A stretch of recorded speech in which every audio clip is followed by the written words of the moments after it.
There are moments in life when you are torn apart by the person who once loved you, right in front of a crowd. And the most painful part is not what they say, but the fact that you cannot speak up, even though you know you are not wrong. I was standing in the middle of my college class reunion that year when my ex-wife smiled and turned me into the joke of the entire room. And just when I thought I had hit rock bottom, someone who should not have been there stepped forward. After the divorce, I did not collapse. I withdrew. My life became a series of days so repetitive that if someone asked me what day of the week it was, I had to check the calendar. Not because I was careless, but because every day felt strangely identical. At 6 a.m, the alarm rang in my small apartment. I woke up before it could sound a second time because I did not want to wake my daughter. Emma was still curled up in her blanket, breathing evenly, her face so peaceful that I always paused for a few seconds to watch her sleep. I made coffee, prepared breakfast, checked her school bag, and then gently woke her up. Emma was 9 years old, at an age when the world is just big enough to be curious about and just small enough to believe that her father can do anything. I drove her to school every morning, watched her walk through the gate, turn back, and wave. Only after the gate closed did I let out a long breath. I went to work, on time, doing my job, fulfilling my responsibilities. I did not hate that life. In fact, there were moments when I was grateful for it. After the divorce, routine was what kept me standing. No intense emotions, no impulsive decisions, no what-if questions. I learned to believe that as long as nothing fell apart, that was enough. In the afternoon, I picked Emma up, helped her with her homework, and listened as she told me small stories from school. Who got a bad grade? The stray cat in the schoolyard? The new teacher? I nodded, smiled, and responded at the right moments. I knew I was doing my role as a father properly, and I thought that was enough. Weekends were for grocery shopping, laundry, and the soccer field. No parties, no meeting old friends, no long nights at bars. I never said it out loud, but deep down I believed that my life had already closed at some chapter, and everything that followed was simply responsibility.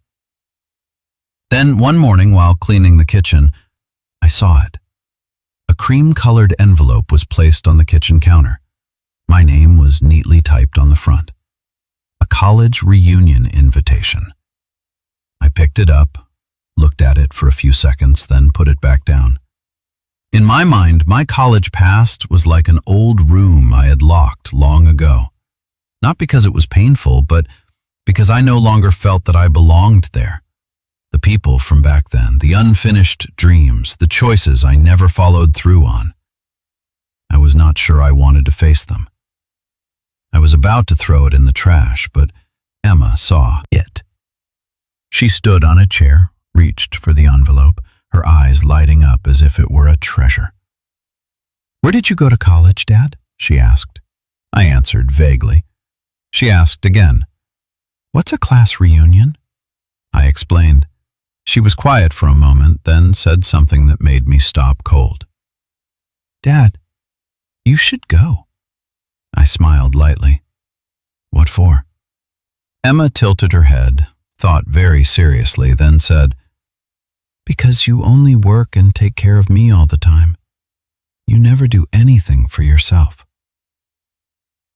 I did not know how to respond.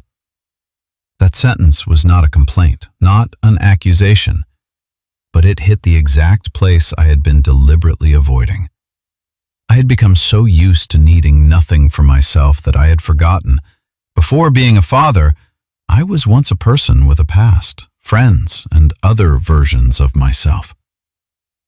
All that day the envelope stayed on the kitchen table, but I did not. While working, my thoughts kept returning to it. Not the reunion itself, but the question Emma had unknowingly asked, "Am I still a person beyond fulfilling my responsibilities?" That night, after Emma had fallen asleep, I sat alone in the kitchen and picked up the envelope again. I was not nervous, not excited. There was just a strange feeling, as if I were standing in front of a door that had been closed for far too long. In the end, I opened the letter. Not because I was eager to see anyone again, but because, for the first time in many years, I asked myself, if I do not walk through this door, am I teaching my child that avoidance is the only way to live? And so, I decided to go. I never imagined that such a small decision would lead to an evening that forced me to re-examine who I truly was. That evening arrived faster than I expected. I took Emma to my sister's place, reminded her to go to bed early, then drove to the hotel where the reunion was being held. On the way there, I did not turn on the music. The silence inside the car reminded me of the nervous excitement I used to feel when I was younger. But this time, it was not because I was anticipating anything, but because I was not sure whether I was ready to face the past. The hotel stood in the middle of the city, a restored historic building, warm yellow lights washing over old brick walls. I walked into the lobby and saw groups of people laughing, holding drinks, their voices blending into the soft background music. Everything felt both familiar and unfamiliar. Faces I once knew well now carried the marks of time, wrinkles, more settled eyes, smiles touched with caution. I took a glass of water and stood near the back of the room. My plan was simple. Stay for a short while, exchange a few polite words, then leave before the sense of displacement had time to grow. I was not looking for anyone, nor did I expect anyone to look for me. But there are some people you never have to look for. They will still appear. I saw Lauren from across the room. She stood near the center, surrounded by a few old friends. The familiar blonde hair, the sharp smile, just as I remembered. Lauren had not changed much, or perhaps she had changed in a way I had long grown used to seeing. Confident, prominent, always drawing attention. For a very brief moment, I thought I could avoid her. All I had to do was turn away, blend into the crowd, or leave earlier than planned. But the room was not big enough for people who once knew each other too well. Lauren turned her head, and our eyes met. Time seemed to slow. She smiled.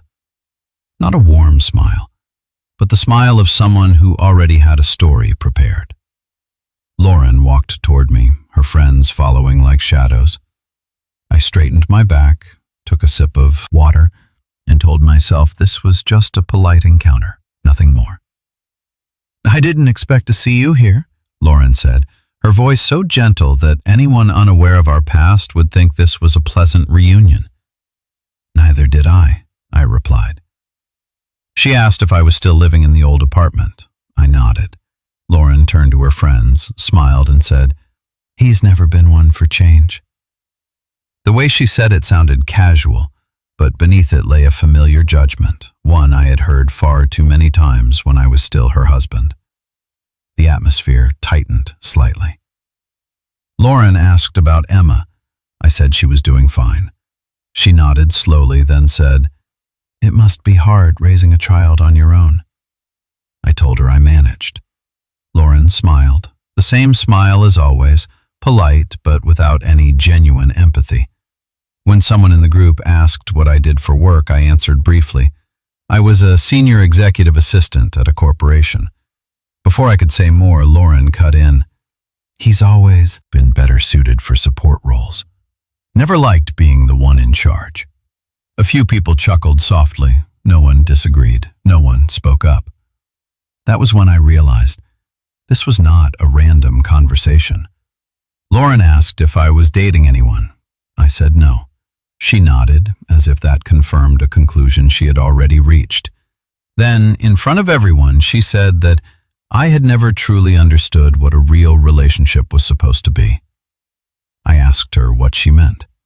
Lauren shrugged. And then, word by word, the sentences fell.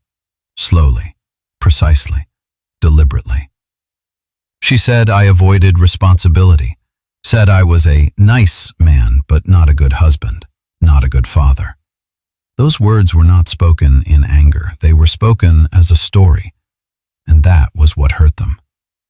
I could feel the eyes of everyone around us, some curious, some uncomfortable. Some were waiting for me to react. I knew exactly what Lauren was doing.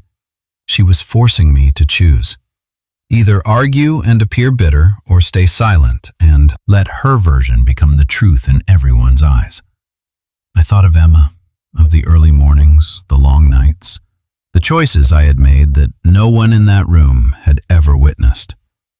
I opened my mouth, then closed it again. I chose silence. Lauren smiled as if she had won. She turned back to her friends and continued speaking, each sentence cutting more finely than the last. I stood there without saying a word, feeling as though I was slowly being turned into a distorted version of myself, a person defined by someone else's narration. I decided to leave. But just as I turned away, I felt a presence beside me. And that was the moment when everything began to change. I had prepared myself to leave. Not in anger, not in humiliation, but in a strange state of emptiness, as if I had just finished watching a play in which my life was retold by someone else, in a way that felt completely unfamiliar. I turned around, took half a step, then stopped. Not because Lauren called my name, but because I sensed something different. A presence, not loud, not rushed, but close enough that I recognized it even before turning my head. A hand rested gently on my arm, not gripping, not pulling, just a touch, enough to say, "You are not standing here alone." I turned back. Vivian Cole was standing beside me. Not in the familiar business suit from the office, but in a simple, elegant black dress that allowed her to blend into this space naturally, as if she belonged in rooms like this. Vivian did not look at Lauren right away. She looked at me first. That gaze was not probing, not surprised, just calm and warmer than I had ever seen it. Then she turned to the group in front of us and said a single word. "Honey." Just one word. But the room seemed to stop breathing. Lauren froze.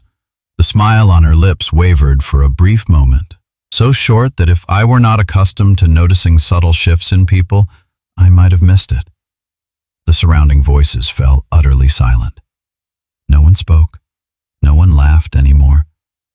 Vivian stood there, her hand still resting on my arm, so naturally that I wondered whether she had been standing beside me all along.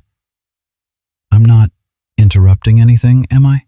Vivian continued, her tone even, as if we were standing in the middle of an ordinary meeting. Lauren recovered her smile quickly. She always could. "Oh, no. We were catching up with an old friend," she said, extending her hand and introducing herself, her politeness flawless. Vivian shook her hand, a firm, professional handshake. Nothing more, nothing less. Lauren asked how we knew each other. Vivian answered, "We work together." Lauren raised an eyebrow. "Oh? Which company?" Vivian said the company's name, and in that instant I felt everything shift. Not loudly. There was no immediate whispering, just looks. People's looks are beginning to connect the dots in their minds. Cole Enterprises. A name no one in this city failed to recognize. A massive corporation. A powerful woman. Lauren was still smiling, but it was no longer as steady as before. She turned to me and asked, very lightly, though I could hear the tension beneath her voice, "Have you known each other long?" I had not yet answered. Vivian answered for me. "Long enough for me to know what kind of man he is." The air thickened. Lauren tilted her head as if assessing. "Is that so?" Vivian nodded. "He arrives early, leaves on time, not because he lacks ambition, but Because he has a daughter waiting for him at home. I stood still, not out of surprise, but because, for the first time in my life, someone was speaking about me as an obvious truth, without justification. Vivian continued, her voice never sharp. He once turned down a higher position because it demanded too much of his time. Not everyone can do that. Lauren forced a smile. Work and family are two different things. Vivian nodded. They are. But people aren't. The sentence landed softly, but I felt it sink deep. Lauren began to speak more. She talked about the past, about the times I wasn't present in the way she wanted, about feeling abandoned. Vivian listened. She did not interrupt. She did not argue right away. When Lauren finished, Vivian said only this. There are some stories that, when told by only one person, will always be incomplete. Then she turned to me. Not to ask anything. To look.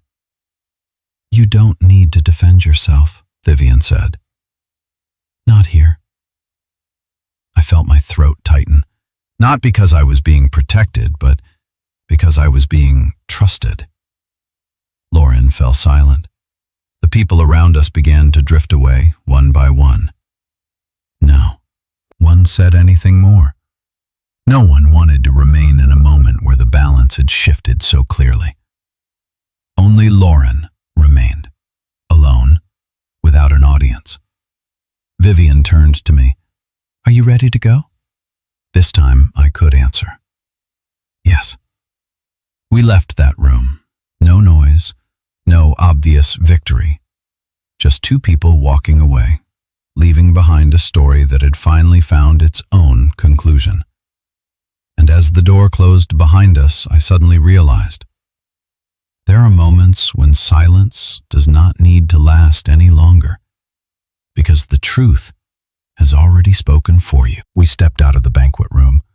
The door closed behind us, cutting off the music, the laughter, and the whispers that had only just been born.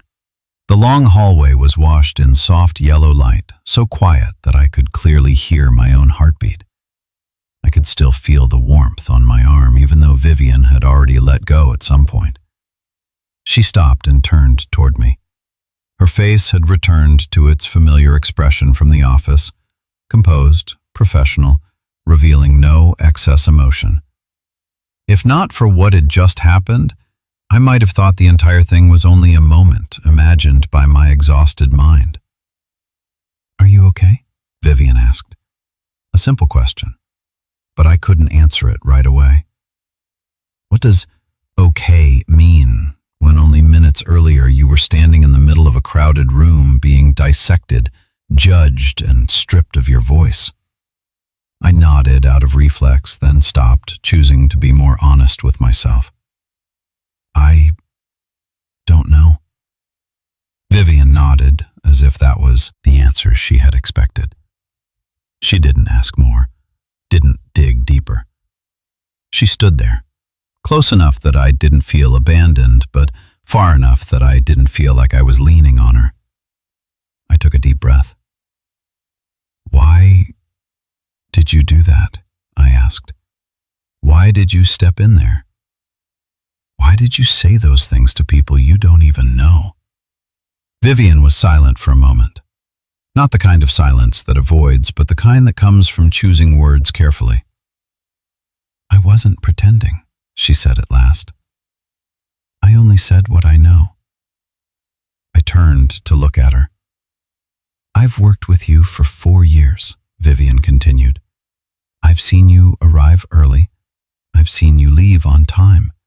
I've seen you ask to leave early when your child was sick, then stay later to make up for it. I've seen you turn down things others are willing to trade their families for. She looked straight ahead, her voice steady, without any exaggerated emotion. People like Lauren, they only have power when you give it to them. I don't like bullying, and I like it even less when I see someone else being distorted just because they don't speak up. Those words didn't comfort me immediately, but they did something more important. They put everything back in its proper place. I'm worried that this will affect you, I said. If people find out you interfered in an employee's personal life. Vivian shrugged. People always talk. If I lived by what others think, I wouldn't be where I am. The statement wasn't boastful. It was simply the truth, stated plainly. We stood there for a few more seconds. Then Vivian glanced at her watch. You shouldn't go back in, she said. There's nothing there for you anymore. I nodded, this time without hesitation. Take Monday off, she added. You need time. I was about to object out of habit, but Vivian raised her hand, stopping me. That's not a suggestion. She turned and walked away. Her heels echoed softly against the stone floor. Steady, decisive. She didn't look back, didn't wait for thanks, didn't need recognition. I stood alone in the hallway, feeling as though I had just come through a large wave. Not knocked down, but strong enough to reshape the shoreline. I left the hotel earlier than planned. The night air was cool. I walked for a few minutes before getting into the car, giving my thoughts time to settle. In my mind, Lauren's words, the looks in the banquet room, and Vivian's voice wove together.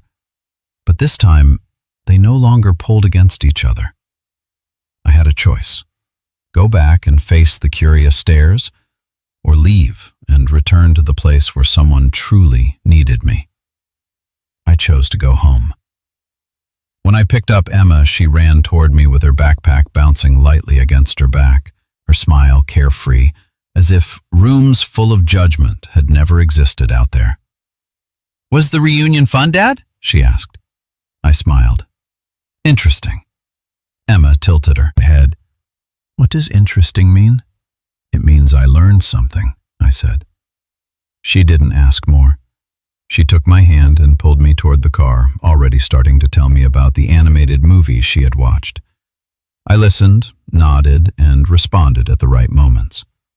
But inside me, something had changed very profoundly.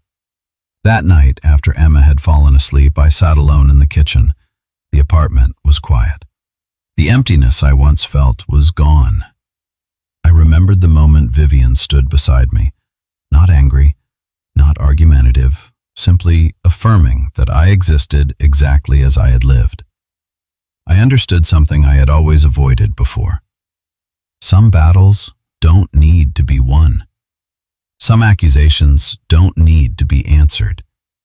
And there are values that only need to be lived, not proven. Lauren could tell her story however she wanted, but I no longer felt the need to correct it.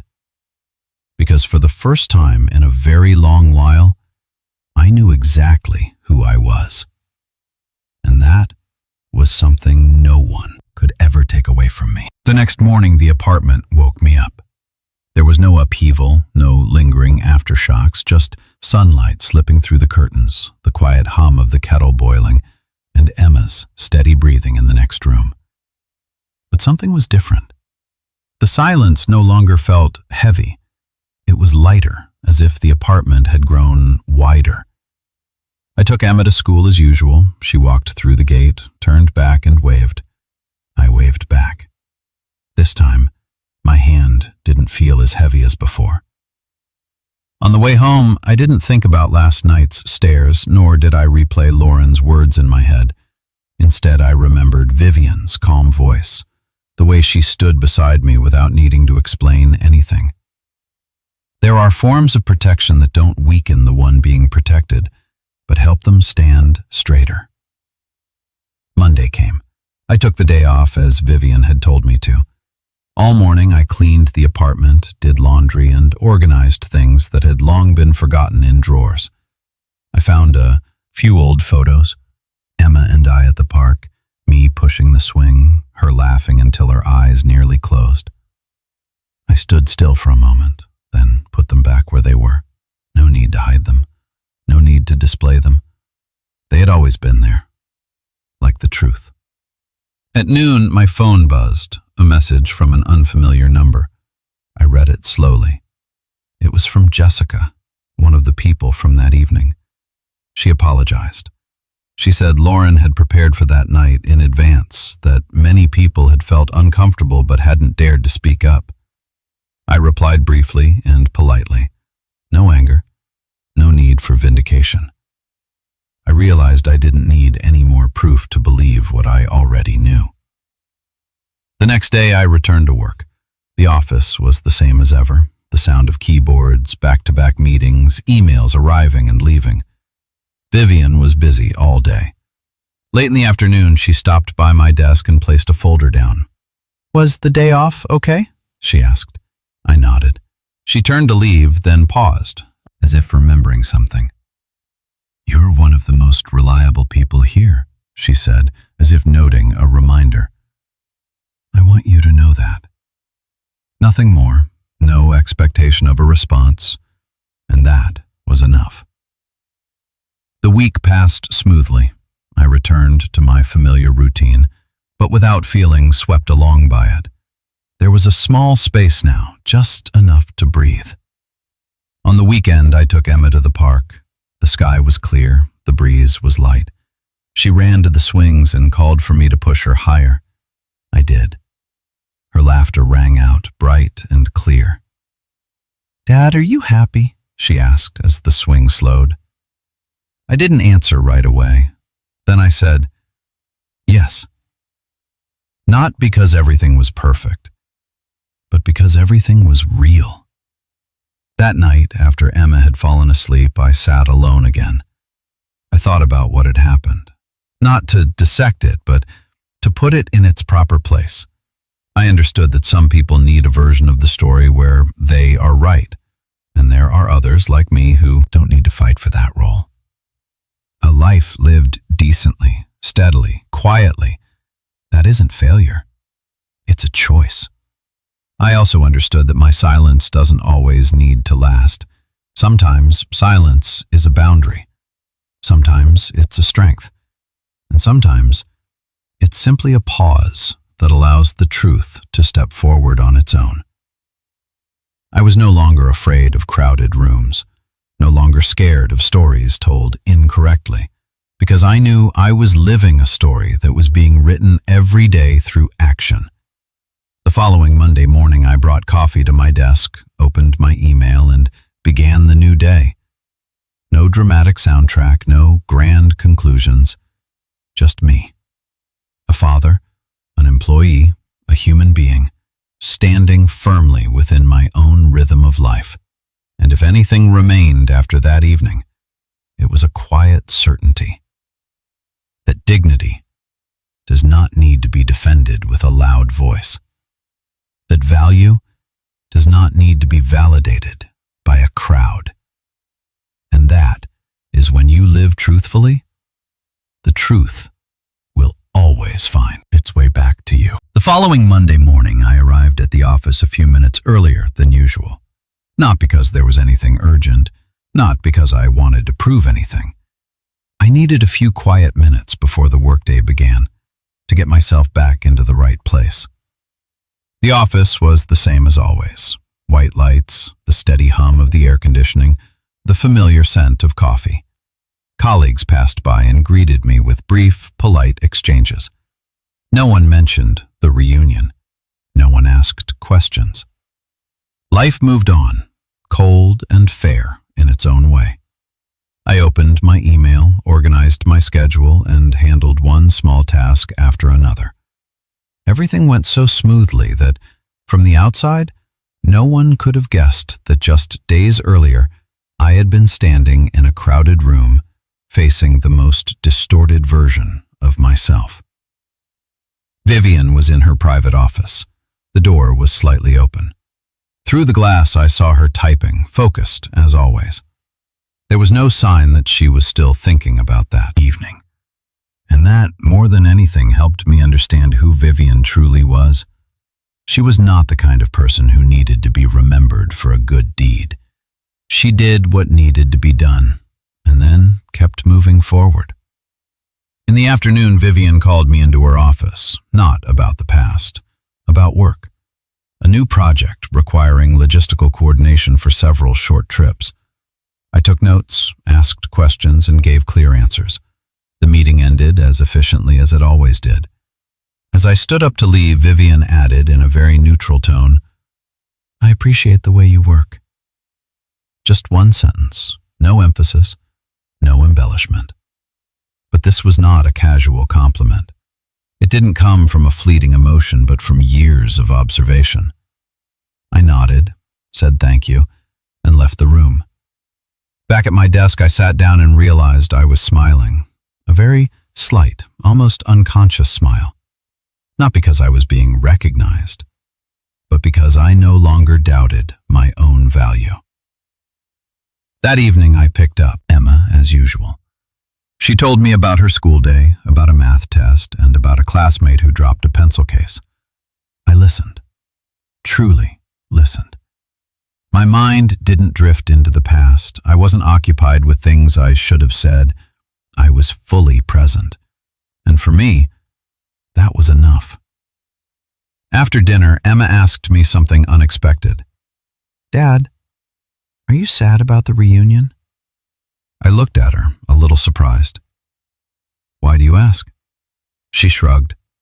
"You've been quieter the past few days." I thought for a moment. Then I told the truth, most simply. "I'm not sad. I just learned something." "What did you learn?"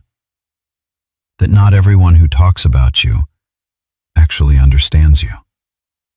And that's okay." Emma nodded as if that made perfect sense.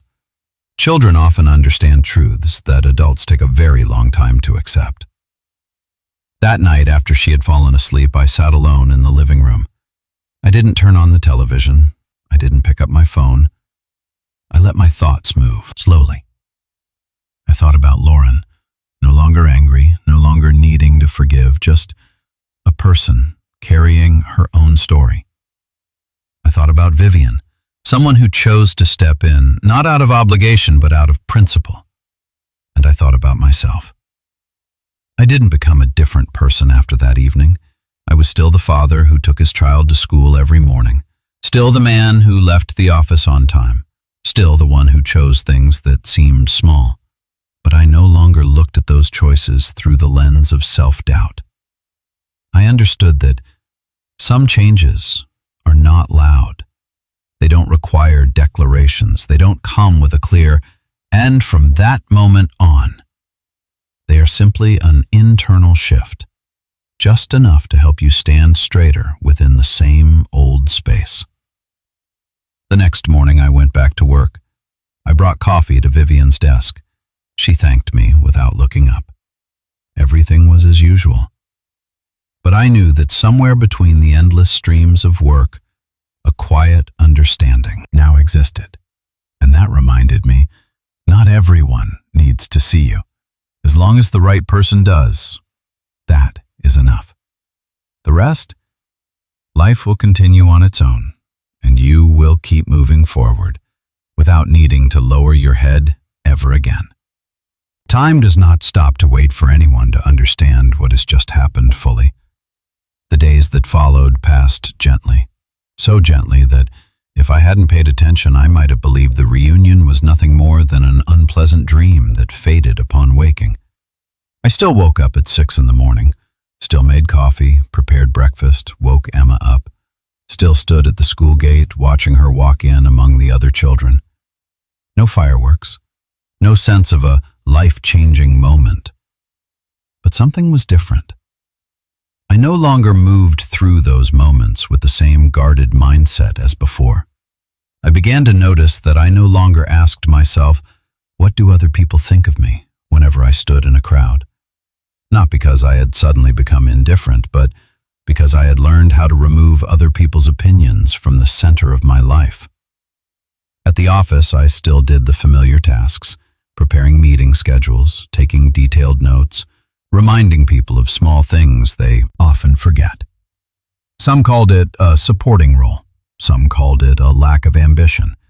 But I knew that if I didn't do those things, the entire system would fall out of rhythm. And for the first time, I didn't need anyone to acknowledge it to feel at peace. One afternoon, while organizing files, I realized I no longer avoided other people's gazes. Not because I wanted confrontation, but because I no longer felt the need to defend myself.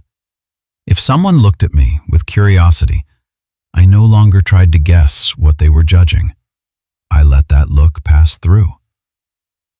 That evening, I took Emma for a walk around the neighborhood. The air was cool. She kicked small stones along the sidewalk, asking innocent questions as we walked. "Dad, when I grow up, will I always know when I'm right?" I smiled. "No, but you'll know when you're living right." Emma thought for a moment, then nodded as if that were the most reasonable answer in the world. I looked at her and realized what I was living was exactly what I wanted her to learn.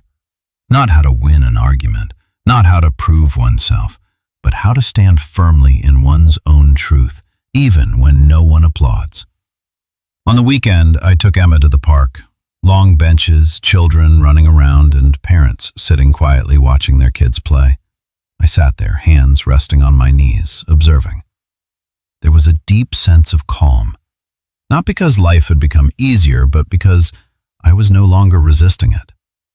I thought about Lauren. No anger, no need for an apology. I understood that some people need to make others smaller to feel big enough themselves, and that was not my battle. I also understood that if Vivian hadn't appeared that night, I still would have left in silence, and perhaps the lesson I learned would have been different but no less critical. Vivian was only the catalyst. The real change had been waiting inside me for a long time. One morning, as I was dropping Emma off at school, she suddenly turned and asked, "Dad, do you like your life?" I didn't answer right away. I looked at her, then looked down the road ahead. "Yes," I said, "because I know where I am and why I'm there." Emma smiled, then ran off. I stood there for a few seconds, letting that answer settle. I understood that I didn't need a grand ending for my story. I didn't need anyone to stand up and declare that I was right. I didn't need a beautifully staged revenge. My life wasn't a climax.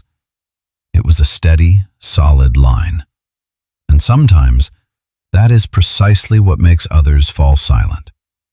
When you stop trying to explain who you are, when you no longer ask for permission to be yourself, when you live so truthfully that you don't need anyone's validation, judgments fall away on their own, like dry leaves that can no longer cling to the branch. I keep walking forward, carrying my familiar rhythm of life. Not faster, not slower, just a little steadier than yesterday. And for me, that is enough. Some things don't end with an apology. They don't close with a clear conversation either. They pass quietly, leaving behind a space. And in that space, if you are still enough, you will hear yourself. A few days after the reunion, I received a message. It was from Jessica, one of the people who had stood beside Lauren that night. She said she had gotten my number from an old class contact list. The message began with an apology. Not long, not defensive, just a sincere apology, written in the voice of someone who had thought carefully before pressing send. She said Lauren had mentioned me many times before the reunion, not nostalgically, but as if she were preparing for a meeting. Lauren already had her story ready, had decided in advance the roles each person would play in that room.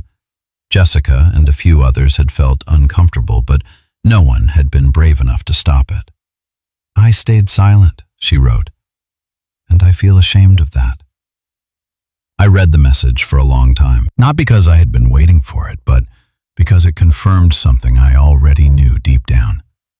The silence of a crowd can sometimes hurt just as much as a direct insult. I replied briefly. I told her she didn't need to apologize, that everyone has moments when they are not strong enough to stand up, and that I was okay.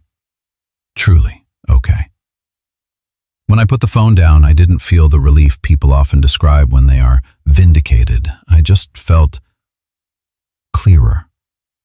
Clearer that what happened that night wasn't because I was weak, nor because I had done something wrong. It was simply the result of two people carrying very different views of what value means. Lauren needed a story in which she was right, and I no longer needed that story. The next day I returned to the office. Work continued as usual. New emails, back-to-back meetings. Vivian was busy as always. We didn't mention the reunion. No one reopened the conversation. And I realized, some actions don't require further explanation. They exist entirely in the moment they occur. That weekend, Emma and I stayed home more. We cooked together. Emma spilt flour on the floor, giggled, and apologized in a solemn tone. I wiped the floor and told her it was okay. In that ordinary moment, I suddenly understood. This was the place I had never abandoned. This was the place where no one could tell my story incorrectly. One evening, after Emma had fallen asleep, I stood by the window, looking down at the street below. Car lights stretched into long trails. I thought about all the versions of myself that had existed. The dreamy college student, the husband trying to make things work, the man who failed at marriage, the father who chose to carry responsibility quietly. They were all mine. None of them was false.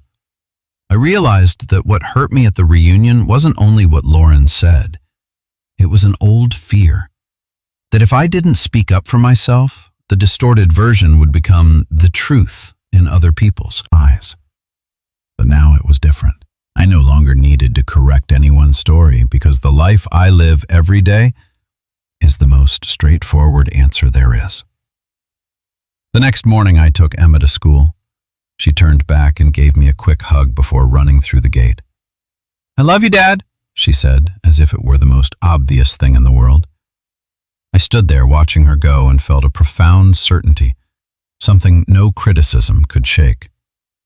There are moments in life when you realize the most crucial respect doesn't come from others, but from no longer betraying yourself just to be accepted. The reunion was over. The words had dissolved into the air. The gazes had turned away.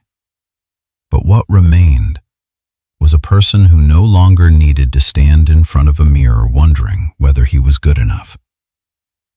I keep walking forward, carrying no resentment, only clarity.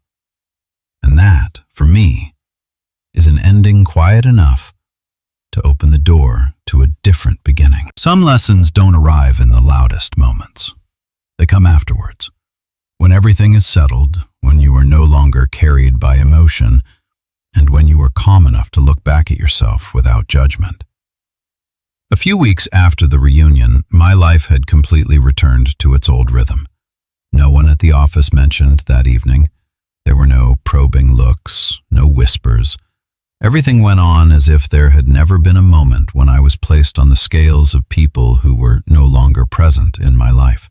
And I realized that is precisely how things are supposed to be. Some events leave no visible marks. They don't change your job, don't alter your relationships, don't create a clear turning point that others can easily notice. But inside, they change the way you stand in the world. I began to notice tiny things. The way I entered meeting rooms was without automatically taking a seat in the corner. The way I answered questions was without thinking about what others wanted to hear. The way I ended my workday on time without feeling guilty or needing to justify it. Those changes didn't come from a sudden surge of confidence. They came from the absence of self-doubt. One afternoon, I picked Emma up earlier than usual. She was surprised and asked why. I told her I had finished my work early. Emma smiled, took my hand, and pulled me toward the nearby park. We sat on a stone bench, watching other children run and play. The breeze was light. The sky was clear. "Dad," Emma said softly, "do you feel different from before?" I turned to look at her. Different how? I don't know, she said. But you look lighter. That sentence left me silent for a long time, not because I was surprised, but because a 9-year-old had noticed something it had taken me many years to understand. I was no longer carrying the feeling that I had to prove something to the world, no longer bearing the burden of needing to be recognized as right, as good, as worthy. I only needed to live honestly with my choices and accept that not everyone would understand and that they didn't need to. I thought about Lauren. No anger, no blame, just a memory that had settled. She would continue telling her story in the way she believed was right, and I would no longer appear in that story, at least not in the way she wanted. And that no longer hurt me, because I understood this. When you live firmly enough, you don't need to appear in every story told about you.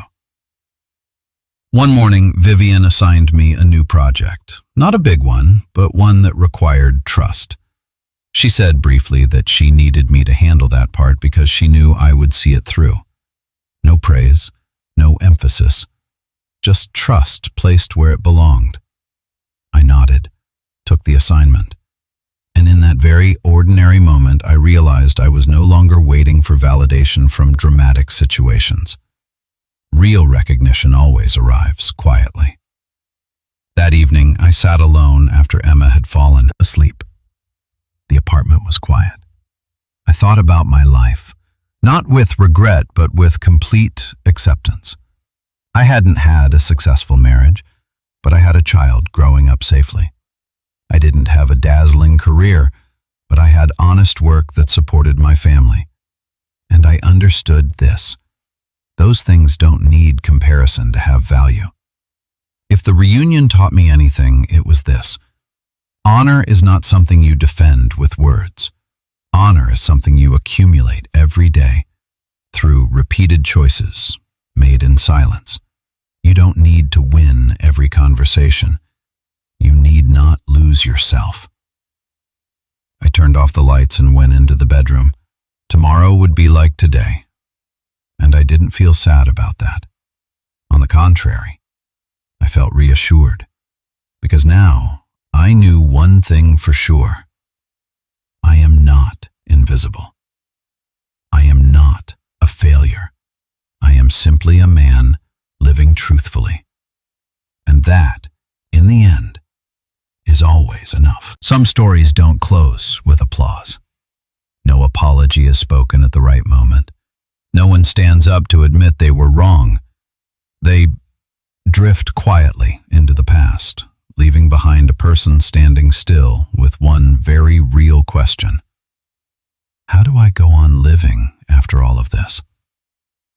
I didn't become a different person after that reunion. I didn't suddenly grow more confident, not stronger in the way stories usually describe. I am still me. A father who wakes up early every day, a man who leaves the office on time to pick up his child, someone who chooses things no one applauds, and never regrets. Only one thing changed. I no longer carry other people's eyes when I look at myself. Before, whenever someone talked about me, I listened more than I needed to. I wondered if they were right. I reshaped myself around judgments they didn't even take responsibility for. Not anymore. Not because I became hardened, but because I understood an elementary truth. Not everyone who tells a story about you has the right to define you.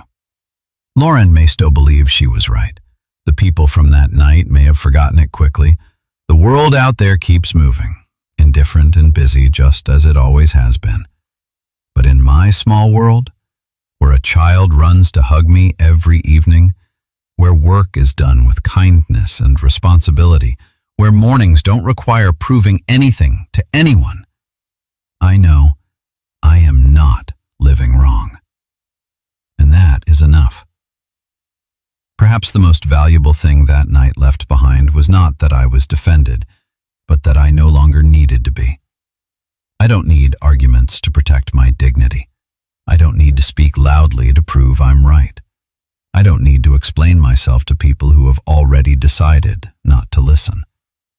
Because dignity is not created in a confrontation. Dignity is built in very ordinary days, when no one is watching, when no one is acknowledging, when you still choose to do what is right, even without reward. I look back at the road I've walked, not glamorous, not perfect, but a road I can stand upright and face. And if there is one thing I want viewers of this story to carry with them, it is not the victory of one person over another. It is this quiet reminder: you don't need to be understood by everyone. You only need not betray yourself. There are moments in life when silence is not weakness. It is the way you say, "I know who I am, and I don't need to shout it." If you have ever been misjudged, ever stayed silent, not out of fear, but because you knew you owed no one an explanation, then this story is for you. If you believe that ordinary lives still carry deep value, that quiet people still deserve to be seen, please like, share, and leave a comment about a moment you chose silence and did not regret it. And if you want to continue walking alongside stories that touch dignity, kindness, and strength without noise, please subscribe to Deep Life Tales. We don't tell stories to teach you how to live. We tell stories to remind you. You were never invisible. You were simply living too truthfully. In a world accustomed to seeing through the wrong lens,